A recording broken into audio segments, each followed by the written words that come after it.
Sexual assault is essentially any unwanted or unsolicited sexual activity.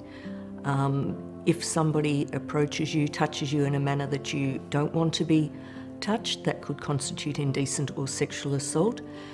Any, say, coercion towards sexual activity, whether that be physical, financial, emotional, again means you're not giving free consent or permission for the activity to occur, so that could also be sexual assault. When a sexual assault occurs, you have a number of options, which could be you choose to do nothing. It could be that you choose to go and see your usual healthcare provider and get support through them. You could choose to go to the police. If you chose to go down the path of having police involvement and forensic specimen collection, they could help facilitate that and possibly support you through that, but would always offer linkages and referrals to counselling and psychological support, which is crisis management, but also in an ongoing manner to help support you through whatever path you choose.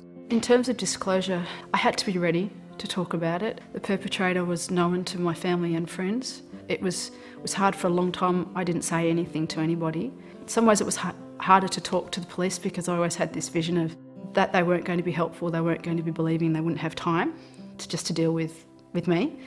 But they were really good. Initially, I went to the local police station. They were helpful. They gave me the number for the police soccer unit, and that is the police that deal with sexual assault. They had a lot of experience and understanding. I rang the soccer unit. I spoke to a lovely lady. I could make the statement and nothing could go further if that's what I wanted.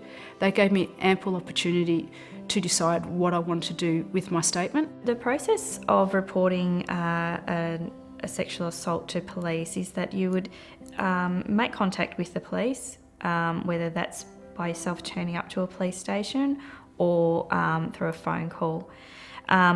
Shortly thereafter, you'd be engaged with a member from a sexual assault unit. Those members are specifically trained in dealing with survivors of sexual assault, and they will be well trained to attend to your immediate needs as well as your ongoing needs throughout an investigation. Some of the barriers, unfortunately, are societal. There are a lot of myths out there that basically make people who've experienced sexual assault reluctant to disclose. It could be fear of people not believing what's happened to them.